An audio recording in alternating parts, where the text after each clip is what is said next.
Japan is the land of the Japanese, China is the land of the Chinese, Sweden is the land of the Swedes. So what are then the Japanese, the Chinese and the Swedes? Well, they're all groups, their own subcategory of groups, nation groups, yet still belonging to the main category of groups. So what is a group? Group, a number of individuals assembled together or having some unifying relationship or action.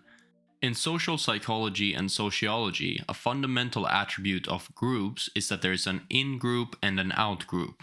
An in-group is the group to which one belongs and identifies with. An out-group is a different and external group from one's own.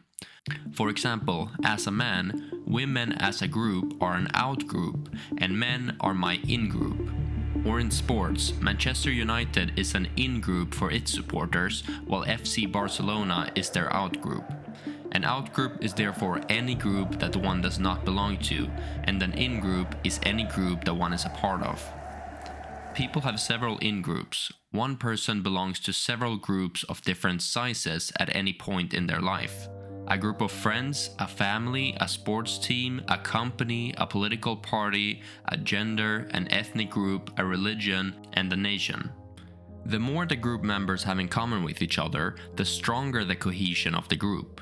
The less you have in common, the harder it is to keep the group together, because you always want to go different directions. If you always want to go different directions, then that leads to constant conflict. If you have nothing in common, it's completely impossible for a group to remain intact. If Jesus had more in common with the group of Jews, Christianity would not have been created as a schism. And if Martin Luther had more in common with the Catholic group, Protestantism would not have been created. But who decides whether an individual belongs to a group or not? Does the individual decide for himself? No, absolutely not. Just because somebody subjectively claims and announces to belong to a certain group doesn't mean that that necessarily is the case. In fact, it's a very common phenomenon where somebody fakes a claim to belong to a group for selfish benefits. Take, for example, Elizabeth Warren. For decades, as you know, the senator from Massachusetts, Elizabeth Warren, has claimed to be an American Indian. Now, she did this to advance her career, and it worked. Harvard Law School once boasted that Warren was the first woman of color to ever serve on their faculty. Woman of color. A DNA test showed distant ancestry, 0.1% or something like that. There really is an important distinction of tribal citizenship. I am not a member of a tribe, and I have apologized. Another example of this that everyone can relate to is from school, where an unpopular person claimed to be part of a group of friends, while all the real actual members of the group knew that that person was not really part of it. Or a modern phenomenon where some mentally ill humans claim to belong to the group of cats or dogs, or a man who claims to belong to the group of women. A final classic example that almost everyone will encounter is when you meet your partner's family, where it's by no means always obvious that you will be immediately accepted as part of the group or family just because you yourself, the individual, feel that you instantly want it to be that way, because it would be beneficial for you in that moment. The same theme with the family group versus the outsider individual is reflected in the movie Avatar, where of course it would be very beneficial for the new individual, Jake, to get immediately accepted into the group, but as we see, the clan is very skeptical towards Jake and don't let him join until he has completed rigorous training and testing. More on this later. So if the individual themselves don't decide if they belong to the group, does that mean that it's the group's decision? Well, yes, mostly. There's a clear imbalance where the opinion of the group weighs significantly heavier than that of the individual. That's why the phrase "welcome to the family" carries more weight than "I am part of your family." But who determines whether an individual belongs to a group turns out to be the wrong question to ask. The right question is not who, but what determines if an individual belongs to a group. The reason for that is that the group's feeling if the individual belongs to it or not is not personal, groundless, or unmotivated. Of course not. It's predictable and based on certain criteria. So the amount of things in common is what actually determines whether an individual is part of a group or not. There can be one or several things that the group members have in common with each other. You can think of these things in common as criteria to belong to the group. If the individual has a lot in common with the group, he'll fulfill a lot of their criteria, and as a result, the group will consider him to be a part of it. If the individual has few things in common, he will fulfill very few of their criteria, and as a result, the group will not consider him to be a part of it. Thus, group belonging and membership is mostly an objective phenomenon and less of a subjective one. By objective phenomenon, I mean that the group does not have an opinion, but rather assesses what the individual and group have in common. These are real criteria, where each separate criteria on the list is either met or not met, and someone's feelings being hurt are not gonna change that factual situation. The nation is no exception to this. A nation is one of the largest groups a person is a part of during their lifetime, but it's still a group, so it follows the predictable patterns of how groups work that we just mentioned. But before we begin, an important distinction has to be made between a nation and a country. They're far from the same, but often used interchangeably. A nation is a group of people, whereas a country is a place with borders and a governing system.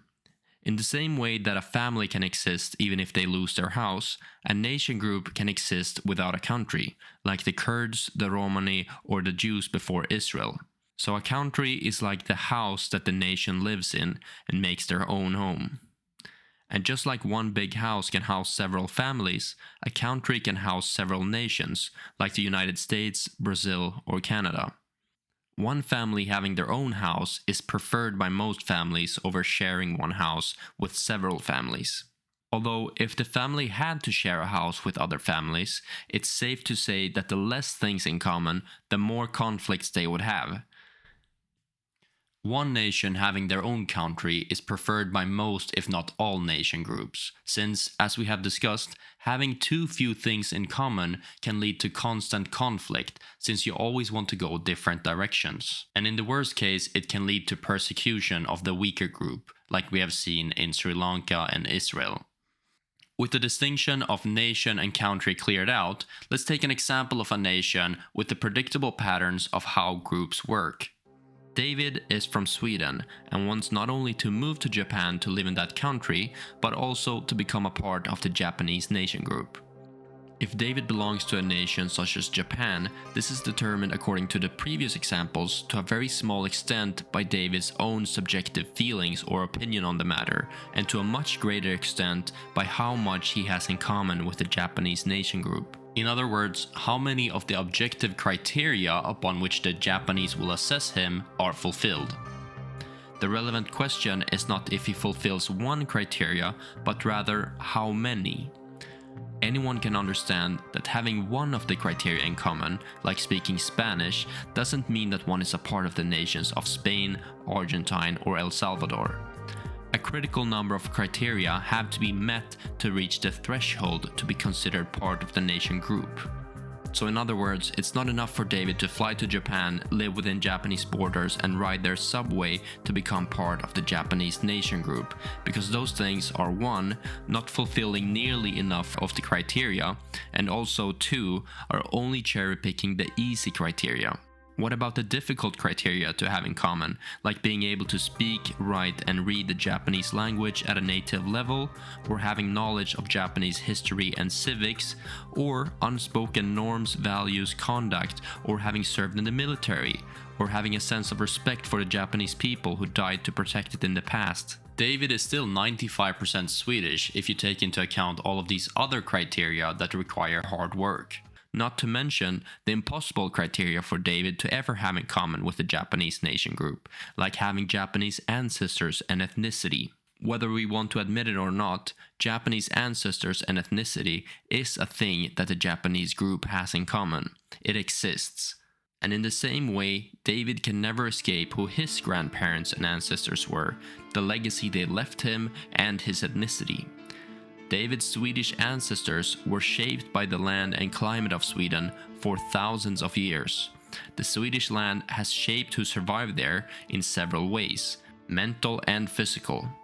For example, the long and dark winter limited access to UV light, which led to people without genes SLC24A5 dying to a greater extent. The people who remained had a lower melanin count to maximize the vitamin D production of the limited UV light. Another example, because of the climate limiting year-round crop growth, dairy farming became a key survival strategy since the Neolithic period, around 6,000 to 7,000 years ago. This drove the rapid evolution of lactose tolerance, allowing adults to digest milk sugar, lactose, without gastrointestinal issues. A genetic mutation enabling lifelong lactase enzyme production spread quickly in Northern Europeans, including Swedes, where tolerance rates reached to 96% today, much higher than the global average of around 35%. And the distinct ethnic features and differences of course don't stop above the shoulders. Selective pressures on having mental, organizing and planning abilities kill those who could not plan ahead and save food for the long winter, as opposed to other parts in the world where crop growth and fruit gathering are possible year-round. Over thousands of years and hundreds of generations, these circumstances resulted in a distinct group of ethnic Swedes who shared several attributes in common, like the planning and organizing abilities and a certain look, to name 2 out of several attributes. Interestingly, the last famine in Sweden was as late as 1867 to 69, leading to the mass migration of hundreds of thousands of people to America. Many of those who later wanted to return to Sweden due to having more things in common with their countrymen. Suffice it to say, David's ethnicity is part of who he is, and whether he's proud of it or not doesn't change that fact. In the same way, if a Japanese child is adopted by a Swedish family, the adopted child's Japanese ancestors and ethnicity will always be one less thing in common that physically cannot change whether the individual is proud of it or not. Indeed, some studies like this one show that psychiatric inpatient care was 2 to 3 times higher than non-adopted Swedish peers, and completed suicide was 3 to 4 times higher. Predictably, leftists today will of course always argue against the biological factor and say things like, no, it's the adaptation phenomena itself that causes the higher psychological distress, not having different ethnicity. Then I will mention this study looking at suicidal behavior in national and international adult adoptees. Interestingly, the risk elevation for international adoptees is about 61% greater than for national adoptees relative to baseline. When it comes to nation groups and their assessment of who is part of it and who is not part of it, it should be said, of course, that different nations will value different things. For example, some nation groups put a higher value and emphasis on having political values rather than ethnicity in common, like the Canadians, the Americans, the Brazilians, and the Swiss. This model is called civic nationalism. Civic nationalism is the exception and more rare globally and throughout history. Nations like the Jews, the Chinese, and the Hungarians place higher importance and more emphasis on having ethnicity and ancestors in common relative to others. This is called ethnic nationalism. Ethnic nationalism predominates much of Asia, Africa, the Middle East, and parts of Europe and Latin America, not to mention throughout human history, with a few exceptions like the Roman Empire. This is why people who have read history, traveled the world, and seen how the majority of these countries work tend to be inclined towards something like ethnic nationalism. For example, a Swedish friend of mine had a discussion about this and other topics with 2 Chinese people when he was working in China. This is his story. Quote, "One of them in particular was well educated and had a good understanding of the world. He said that China had been the best country in the world perhaps 1,000 years ago, but then Europe took over the top spot and now Europe is in decline. I said to them, if I decided to move permanently to China, learned Mandarin flawlessly, paid Chinese taxes and learned everything about China's history, what would you say if I then said that I am now Chinese? They both looked at me in bewilderment and said in unison, but you're not, are you?" But ethnicity can sometimes get tricky. Unlike the sex chromosomes like the XX and XY chromosomes, ethnicity is not black and white, but rather it's a spectrum.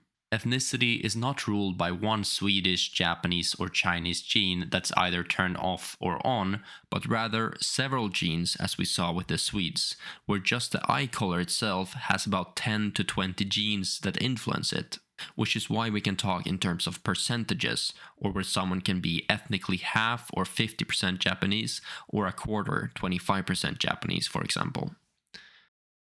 A practical example of an ethnically tricky situation is, as mentioned earlier, with the elevated suicide rate when children are adopted internationally, which makes the act of adopting internationally morally questionable at a minimum. For example, in Sweden since 1967, more than 60,000 children were adopted internationally from Thailand, Colombia, and Vietnam, to name a few. Naturally, the Colombian children were ethnically 100% Colombian, but by the passing years became fully raised in Swedish homes and grew up in Sweden. Many of them felt drawn to visit the nation their ancestors were from, but others showed no interest at all. Thus, many of those Colombian children and now adults only know of the Swedish culture that they grew up with. Ethnic nationalists would argue that the international adoptee will always also have a second home that he is welcome to, or a plan B should they need it someday, and thus will never be as committed to Sweden or as Swedish as someone who has no plan B possible. Basically what they mean is that if you're out on a boat and God forbid it starts to sink for some reason, you're gonna be fighting a lot harder to keep that boat afloat if you don't have a lifeboat on board. So despite it seeming cruel, there is some logic to be found there, like an all-in or ride or die position. Another ethnically tricky situation is where some second or third generation immigrants that are still 100% ethnically, say, Turkish, Slavic, Jewish, Latin, or Middle Eastern, start to lose these things in common with their families and ethnic group nation, and gradually get more in common with the host nation group. Grandparents and relatives often at a minimum get disappointed, and in many communities like in the Jewish and Arabic, it's viewed as committing a grave sin by integrating and forgetting one's real identity and ancestors. And yet another situation that needs addressing are in rare cases like David or Jake Sully, where a foreigner of a different ethnicity is so motivated to gain belonging with your nation that he's willing to go through training, testing, and ultimately fight and defend your group. Ethnically difficult situations like these three are why I personally would argue that the host nation should take into account and weigh in other cultural aspects too, and not base national belonging 100% on ethnicity and the ancestors of the individual in question.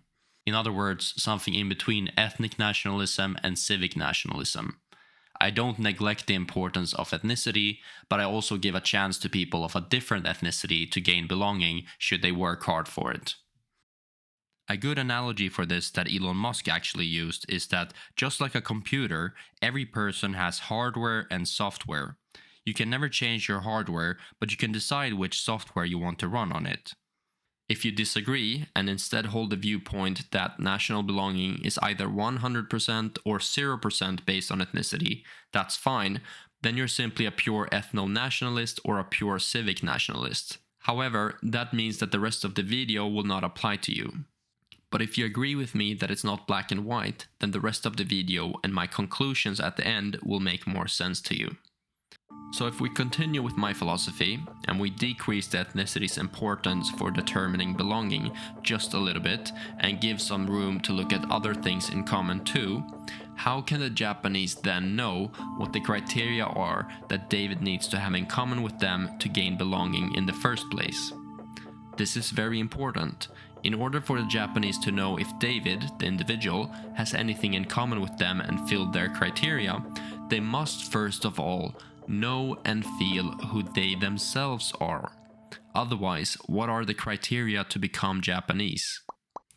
If enough Japanese group members can't say what their culture is because they don't know, or even worse, don't even feel who they're not, then this is essentially a death sentence to the Japanese nation group, or any nation group for that matter. Then, when immigration inevitably happens, anyone can be accepted as Japanese and no one can be denied. It's like a VIP guest list. If the names on the list are forgotten, then anyone can claim that they have a right to the VIP room and the doorman will not have anything as proof against them. Essentially, the whole house of cards fall.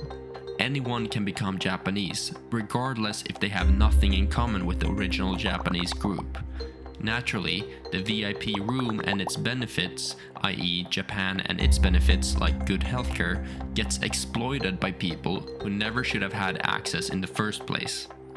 The VIP room is now no different than any other room of the club. The Japanese group has lost all of its substance, character, wealth, and meaning. The jar then has a label saying Japanese, but no content.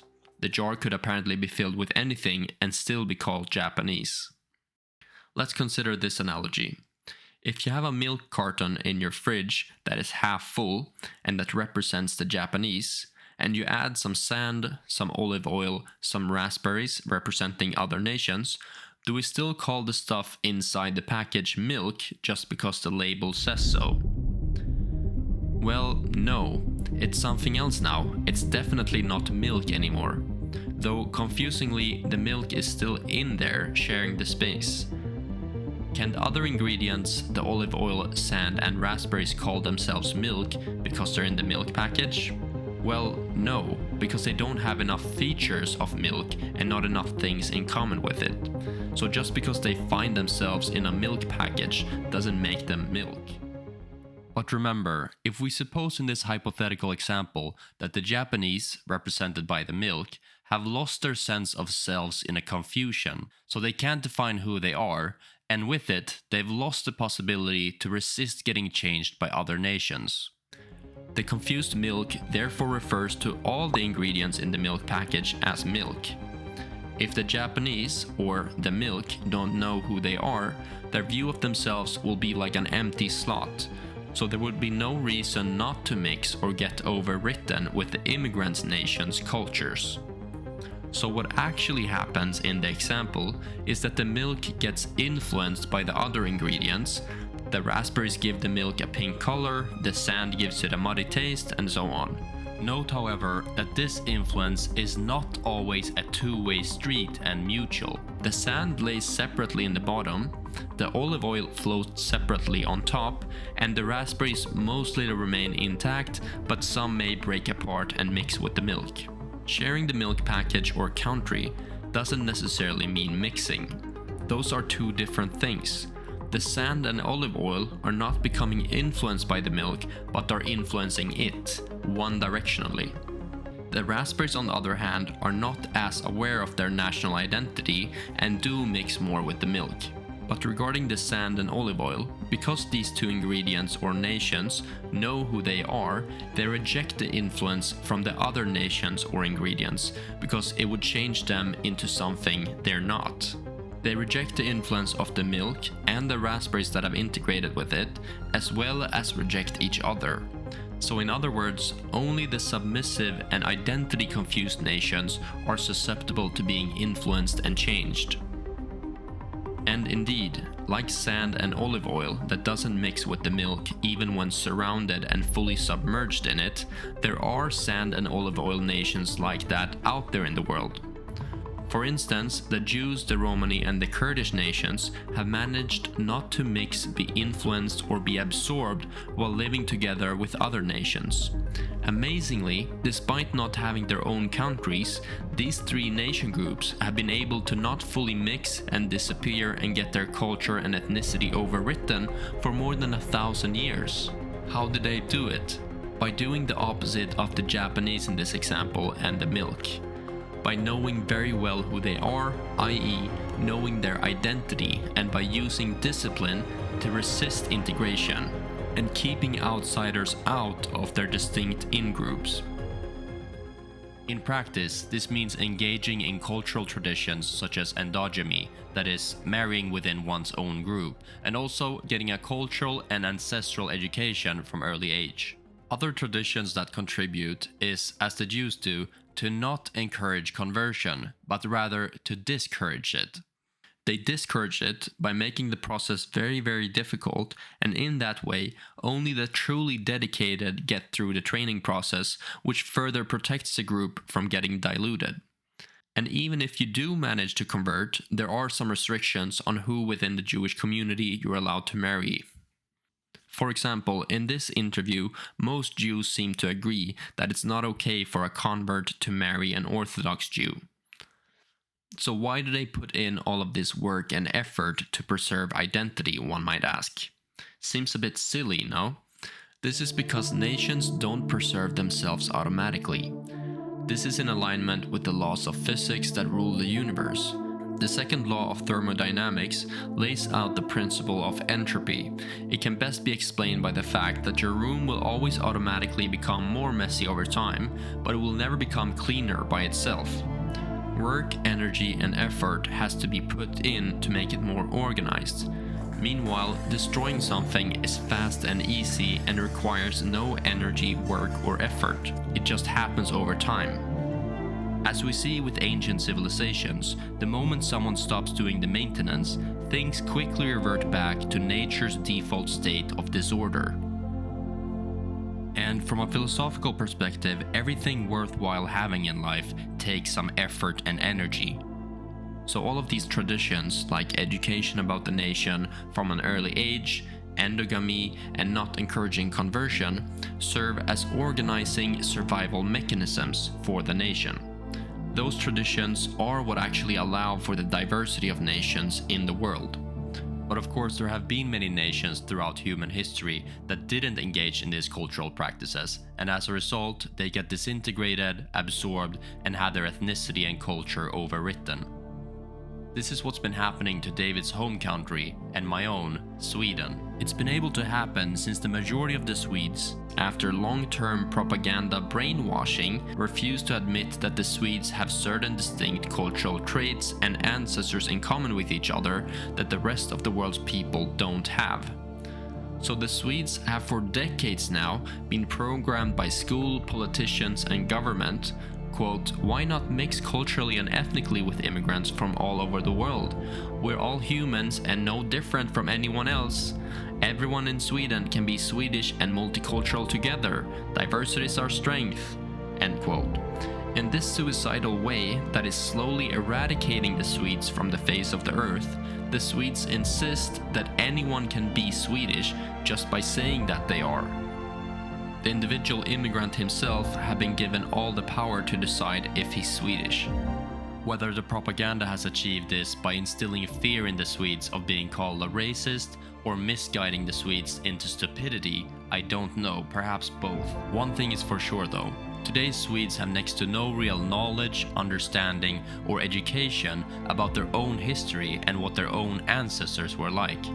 This has made them confused, rootless, and easily misguided by propaganda, like this state-funded TV show. It's called History of Sweden, and here are the first Swedes that they show. But just like with anything else in life, knowledge doesn't change anything unless you also act and do something in alignment. And so, even if today's Swedes would have gotten enough education of who they are, who their ancestors actually were, and what their identity is, it's very doubtful if the Swedes would actually have the balls to establish some sort of gatekeeping mechanism with that knowledge and actually deny belonging and citizenships to immigrants who have nothing in common. Fortunately though, unlike the milk example and much like the Jews, Romani and the Kurds, the Japanese nation group largely know who they are and what they stand for, and just as importantly, they feel who they're not. Like they feel that they're not Muslims and that the Japanese names are not Ahmed, Abdi, Muhammad or Bilal, for example. So the Japanese know who they are, largely because they've been educated by their society about their nation, its history, its ancestors, rather than being misled about it, such as statements that it doesn't exist or have any unique features. Much like the Swedes have been propagandized now for decades. So for example, let's take Ingrid Lomfors. She is one of the Swedish state television's favorite authorities to interview and refer to. So in other words, one of the key figures responsible for destroying Sweden. She held a speech during the 2015 refugee crisis in Sweden in front of the Swedish king and queen and many Swedish politicians.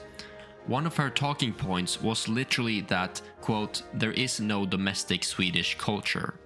She said this without any of the leaders and prime minister in the hall raising even an eyebrow or showing any signs of disagreements.